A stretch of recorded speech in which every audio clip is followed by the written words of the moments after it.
Welcome to the Food Clues podcast, where we dive deep into the world of holistic health and wellness, conquering your food allergies and intolerances one bite at a time. I'm your host, Dr. Alexis Sams, holistic physical therapist, food allergy specialist, but you can call me the food allergy doc. With this podcast, I'm all about helping you conquer your food allergies naturally. Through my unique Food Clues treatment approach, I've helped hundreds of people uncover the root causes of their food reactions and achieve true freedom from allergies and intolerances by identifying the missing links between their trigger foods and the underlying causes driving those triggers. In each episode, I'll be sharing the latest in my holistic health practices. I'll also be sharing transformative success stories. I'll bust some common myths surrounding healthcare and food allergy management and provide practical tips to support your healing journey. Whether you're struggling with chronic food allergies or looking for natural ways to manage other symptoms and enhance your well-being, this podcast is for you. Today's episode is packed with insights and actionable advice for better health that's right up your alley. So let's get started on the path to a happier, healthier you.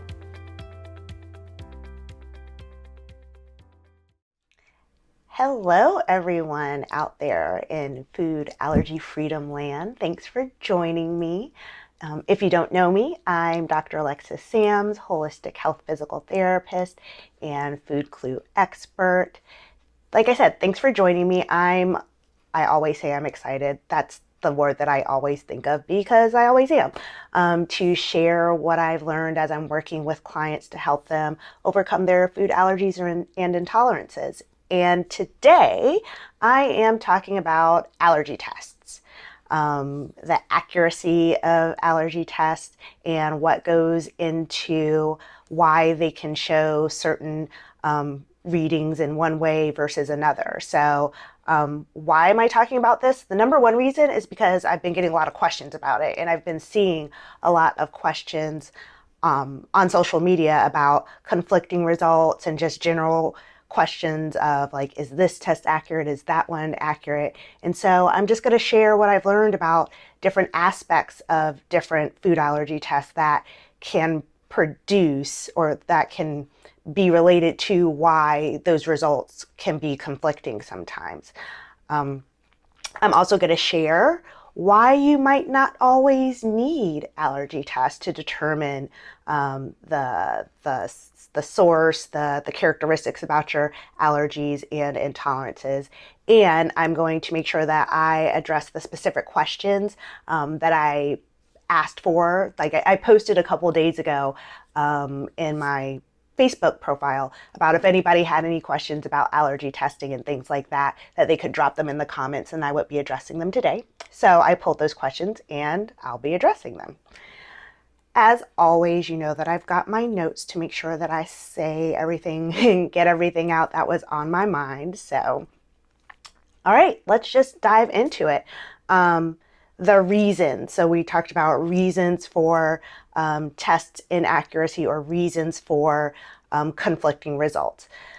The reasons are factors like characteristics that may need to be considered that might not have been brought to like your attention by your healthcare provider.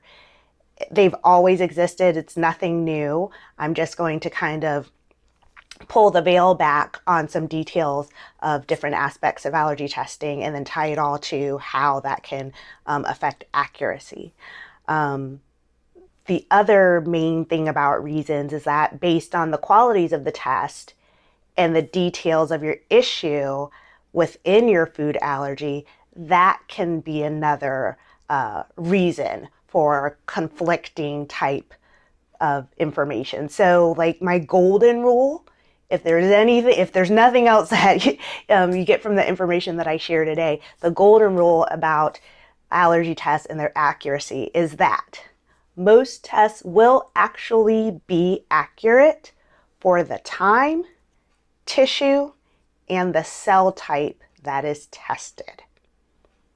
I'm going to say that one more time. Golden rule for allergy test accuracy is that most tests will be accurate for the time, tissue, and cell type that is tested.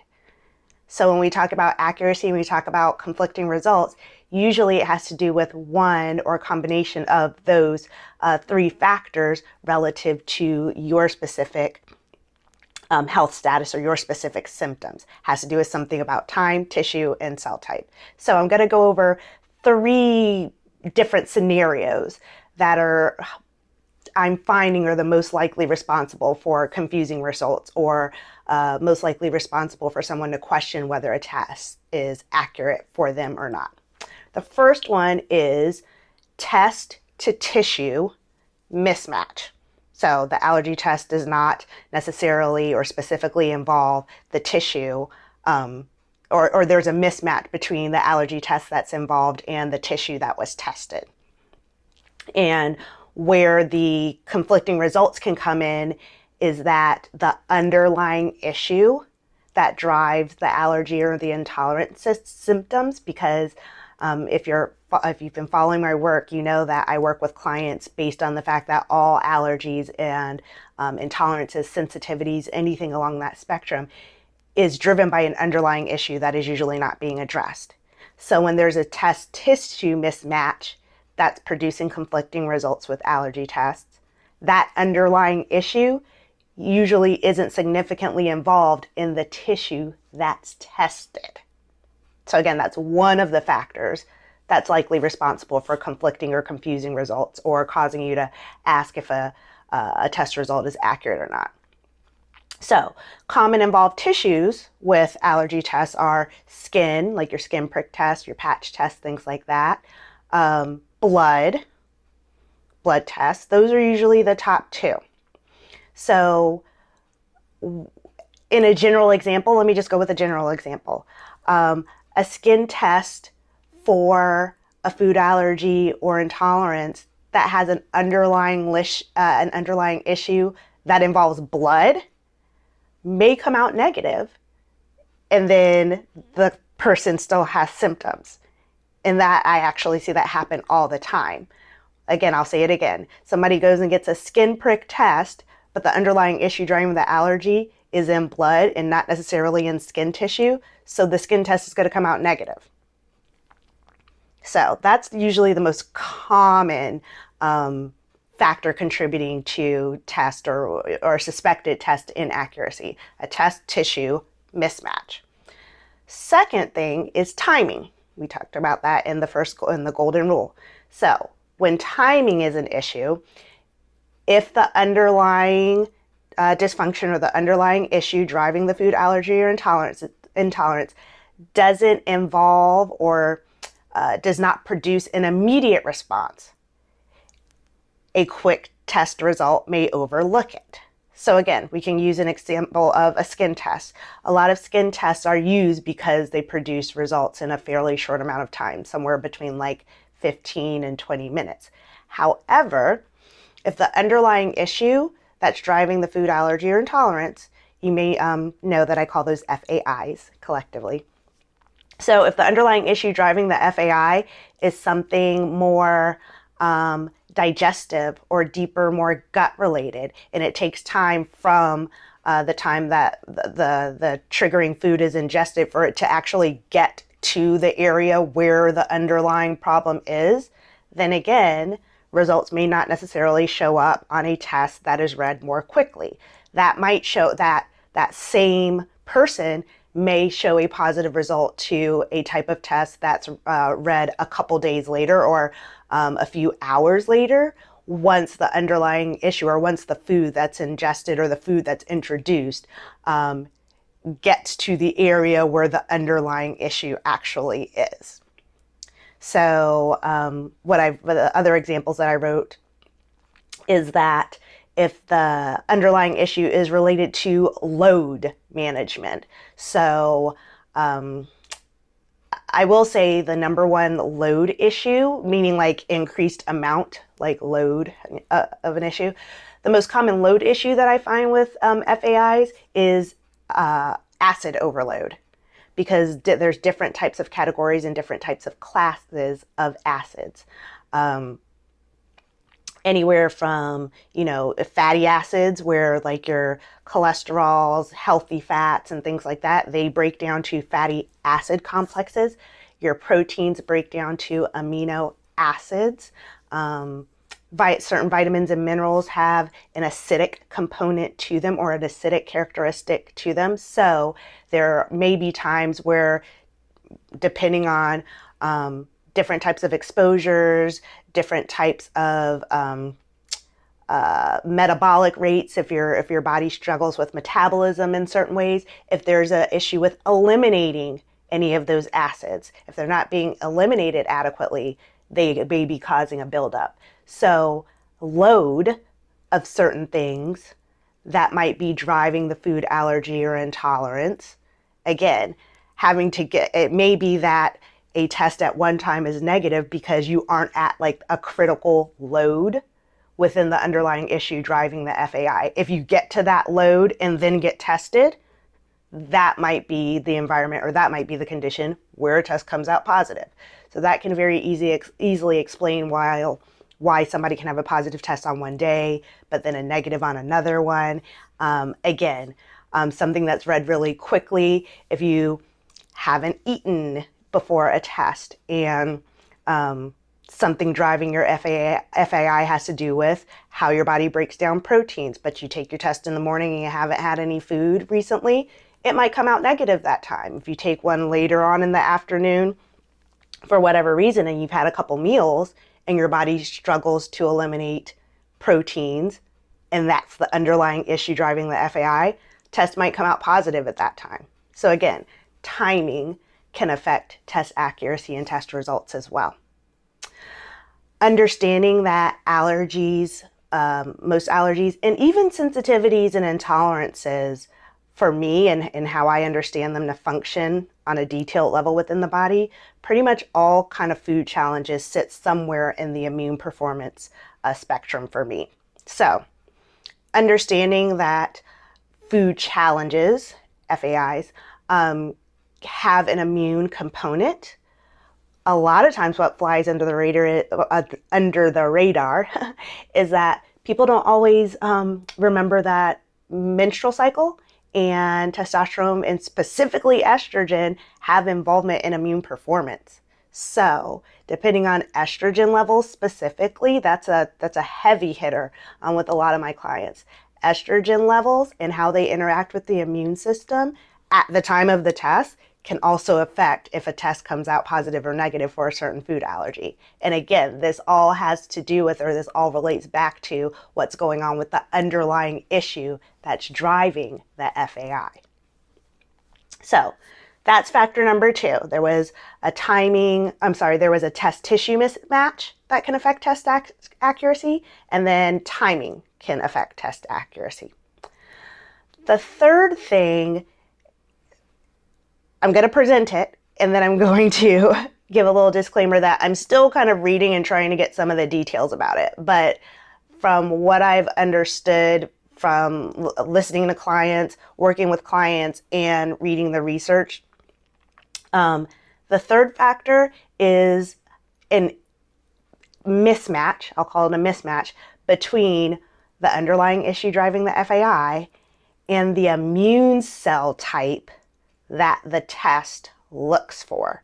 And when we talk about immune cell type, you're probably familiar with IgE, IgG. Some of you might be familiar with IgA test, because a lot of times an IgA test is used for diagnosing celiac disease.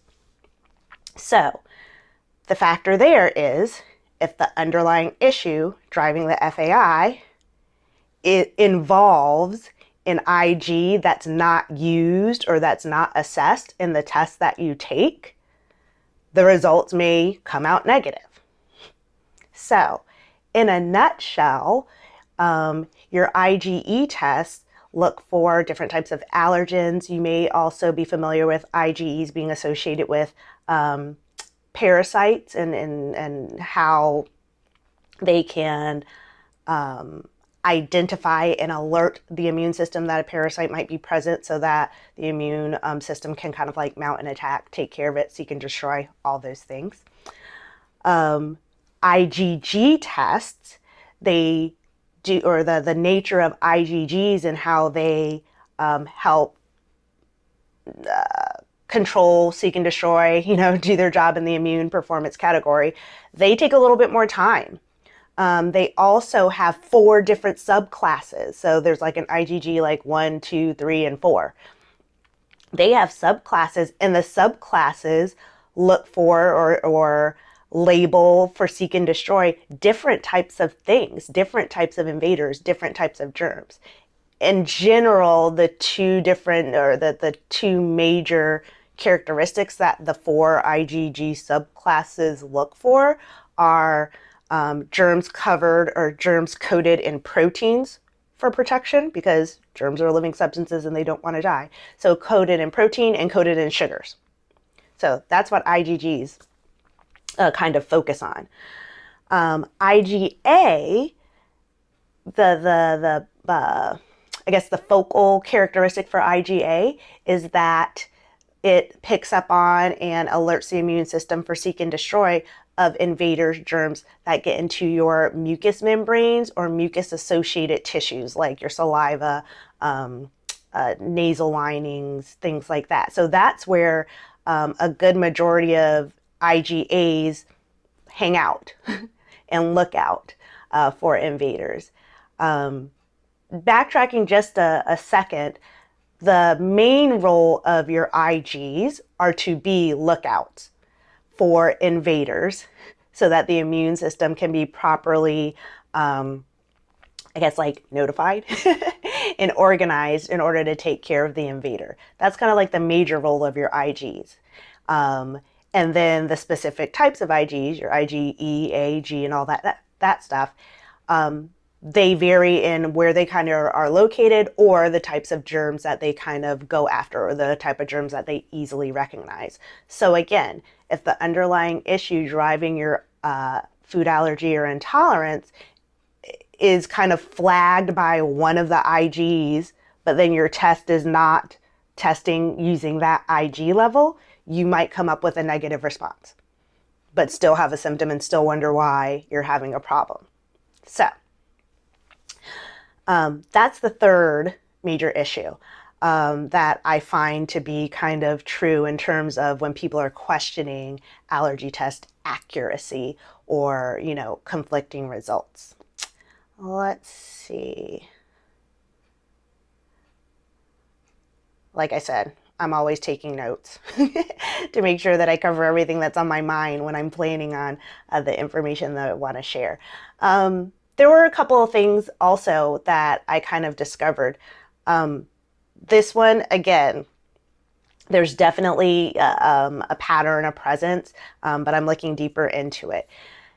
It's highly likely that IgE, so like IgE testing and stuff like that, it's highly likely that IgE reactions are based in, or they kind of really pick up on underlying issues that involve acid management, because a lot of the things that are associated with the allergens, parasites, the types of things that trigger IgE responses, or if you're familiar with the term, the type 1 hypersensitivity responses, those types of things that trigger those IgE reactions, a lot of them actually have some type of acidic component or characteristic. So finding out which acids might be out of balance or might be in excess in your body, and which issues that imbalance may be creating, can also affect specifically like IgE test results.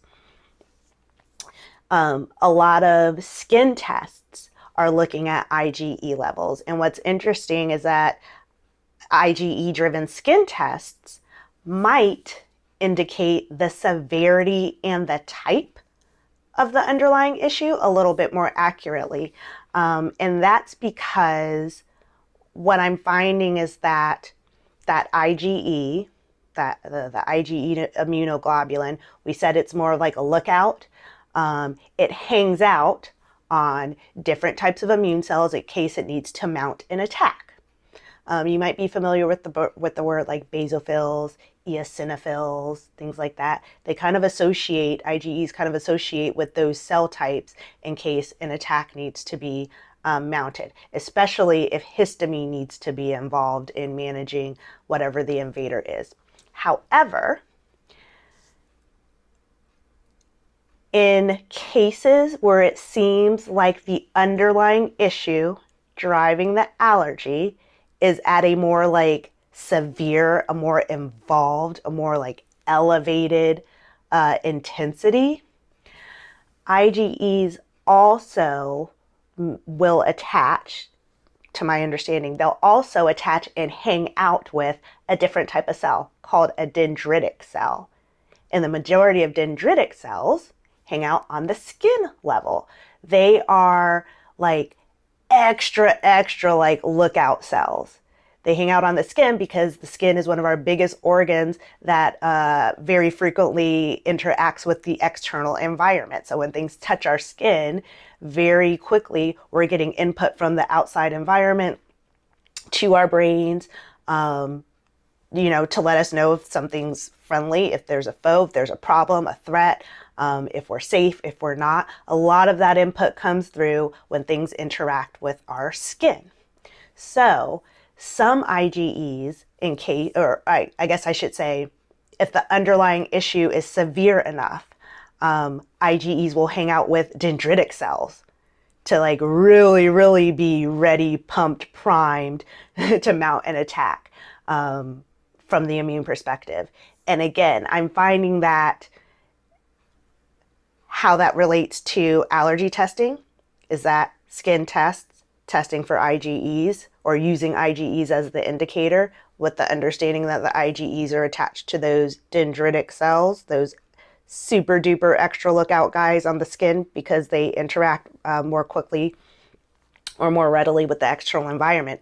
If IgEs are being picked up there and we're getting results there, that might be indicating that the underlying issue driving the FAI is really elevated, because your body is putting measures in place to be alerted for invaders earlier, before it gets to the blood, before it gets more internal. It's wanting to know if something even comes close to, like even closer, if it even touches my skin, we want to be alerted. We want to be able to mount an attack.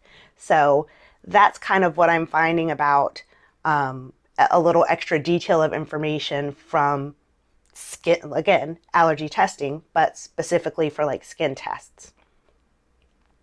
Let's see, 2 more things. When we talk about the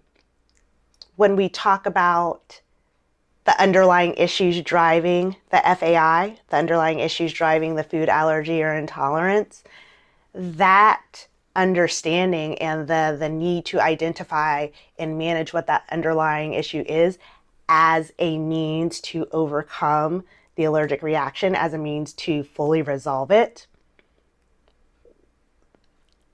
There's an understanding that if Igs, your immunoglobulins, are made to identify and respond invaders so that the immune system can go and mount an attack and seek and destroy and get rid of it, if that's the substance, if that's the tool being used in allergy tests,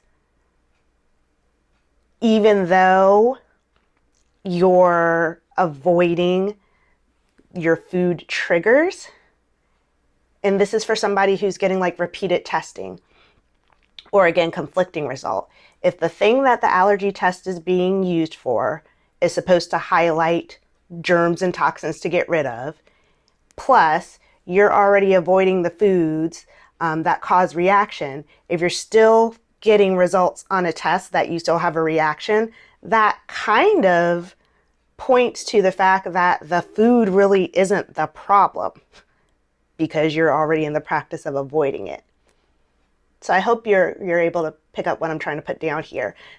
This is for anybody who hasn't necessarily considered that there's an underlying issue driving their FAI, and they may believe that it's solely based on like the food and the characteristics of the food, again, if you take out the characteristics of the food, or if you're avoiding that food, but you're still getting testing and you're still coming up with some type of response, understanding that the response is based on what IGs do, and the job of IGs is to fight germs. Essentially, what we're saying here is that germs might be driving that reaction, and it may not necessarily solely be coming from the food. So again, I hope that's another little tidbit, because that, again, can give clues to what the underlying issue is, so that it gives an opportunity and a pathway for treatment and resolving, reducing, overcoming your FAI-related symptoms, your allergic reactions, your allergy symptoms. I'm also going to put in the comments, and this is the last thing that was on my mind, I'm going to put in the comments a link to an article that I found recently that basically just said that it was talking about, I think it was specifically talking about IgG testing for allergies and things like that. But it specifically said that deficiencies in IgEs or changes in IgEs that relate to like food allergies are ultimately related to an underlying disease. So again, understanding that FAIs and the symptoms associated with FAIs are driven by an underlying issue that's going unresolved. So again, that's an opportunity. Side note, I try to use my words like really, really carefully, because I do appreciate and I do understand like the emotions, the passion that can be involved when somebody has a food allergy or intolerance, or you're caring for somebody that has a food allergy or intolerance.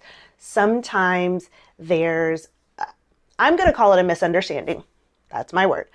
Sometimes there's a misunderstanding between acknowledging an underlying factor being interpreted as negating the presence of symptoms, which is not the case.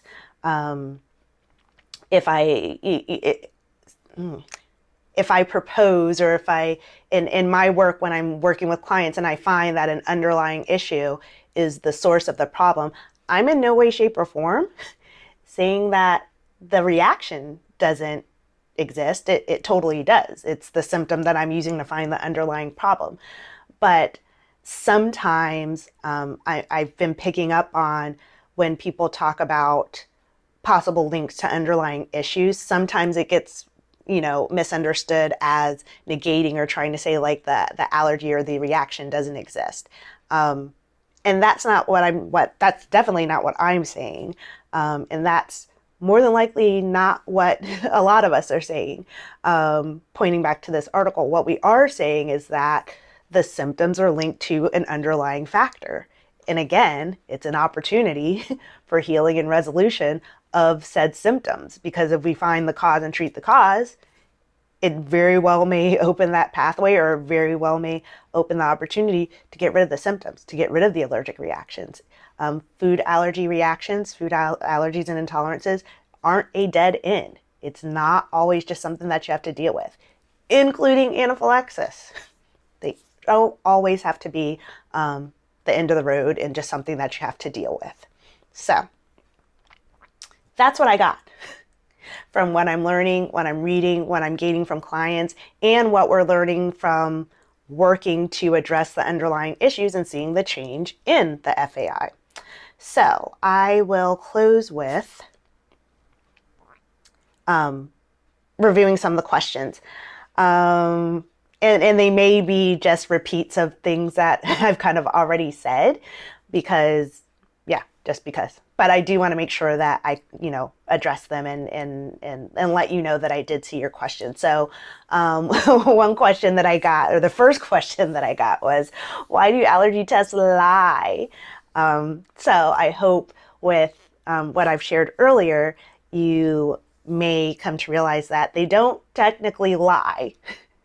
what they can do or where the lying can come from are those three factors that we talked about, like mismatching between the type of test done and the tissue where the underlying problem is, the timing that the test is taken, because that might affect results popping up based on the area where the underlying issue is, or the IGs involved in where the underlying issue is. And then the third thing that can be affecting is the IG mismatch. So if the underlying issue involves an IG that your test isn't testing for, it might come out, your test results may come out negative. So again, that golden rule is that most times the test is going to be accurate for the timing, type, and tissue that's tested. Somebody asked about a 30-day window in terms of test accuracy only being accurate or only showing results based on what's being eaten in the last 30 days.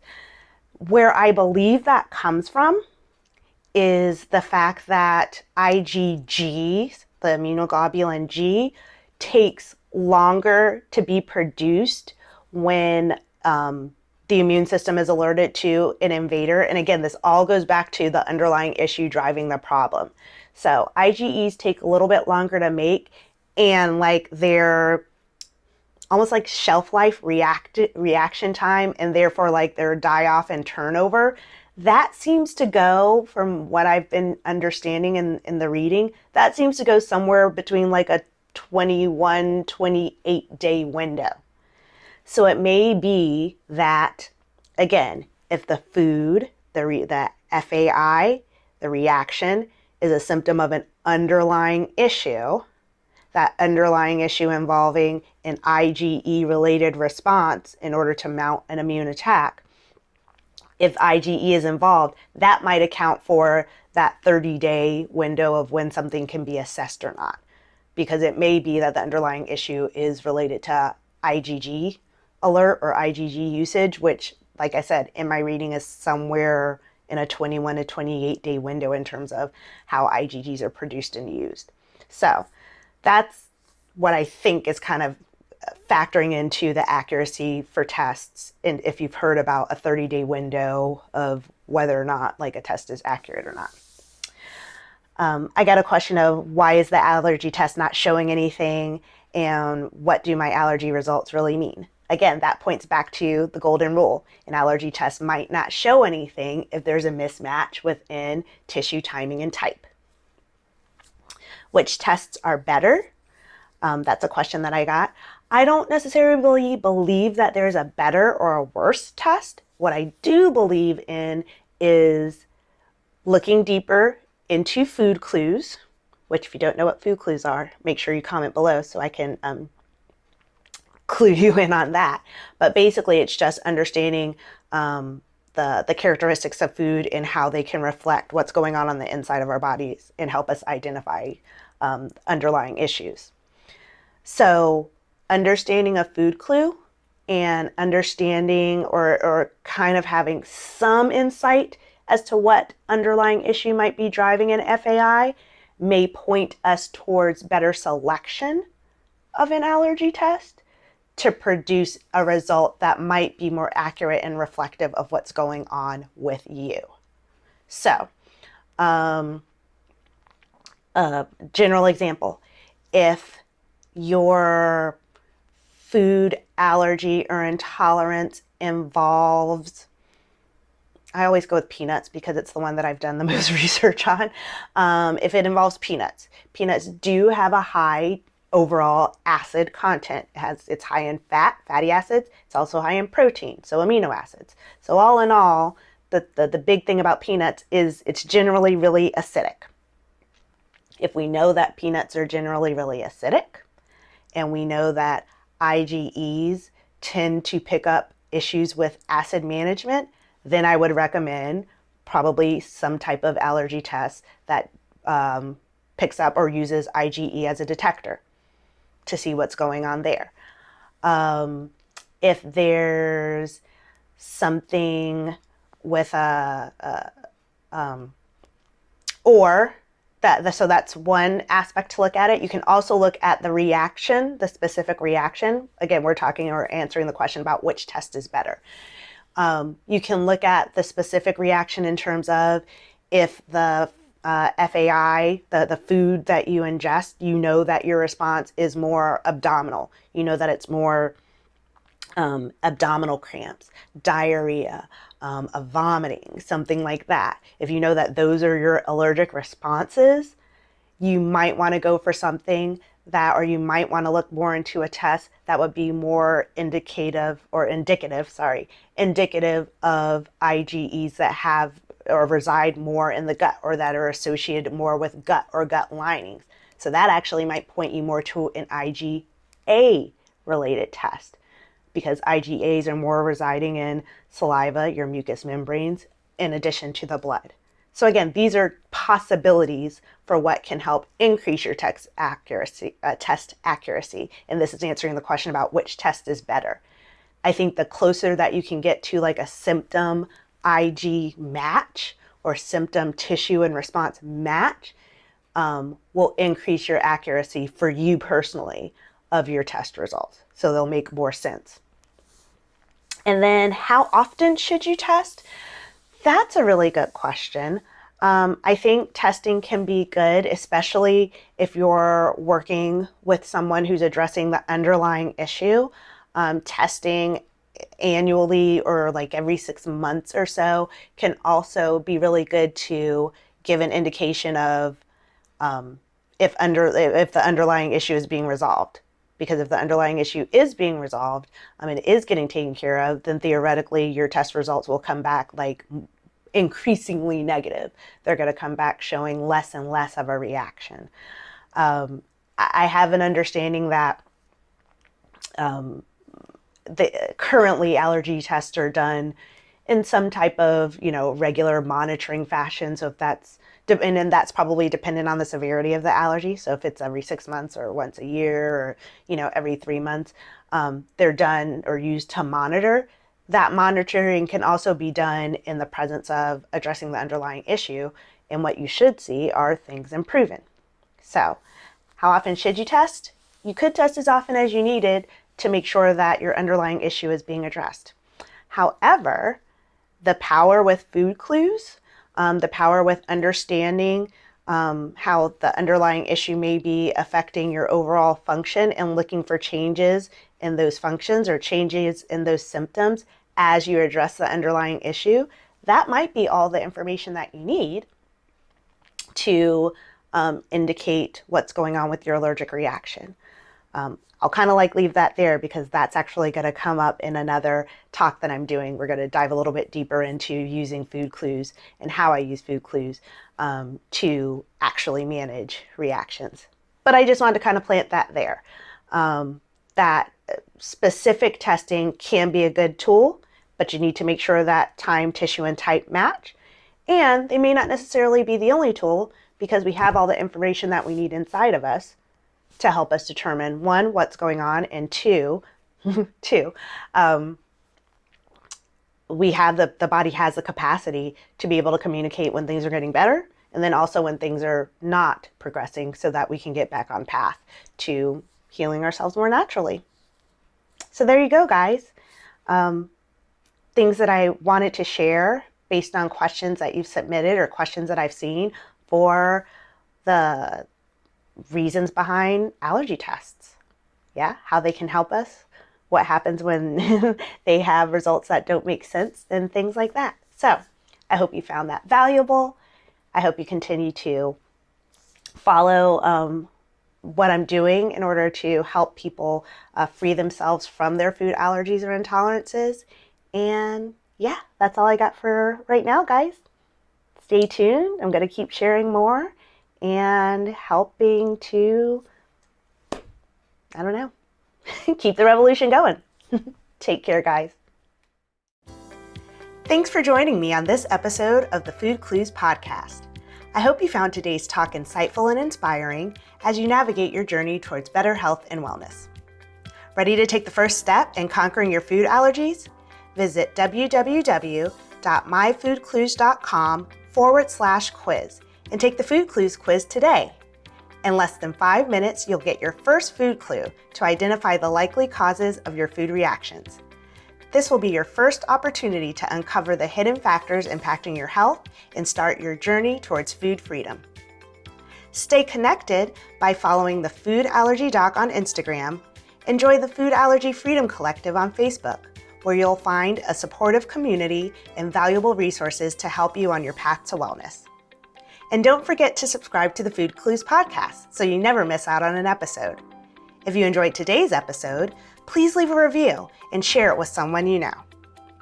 Thanks for listening, and remember, your food clues are the key to conquering your food allergies. Take the quiz, join our community, and let's achieve food freedom together.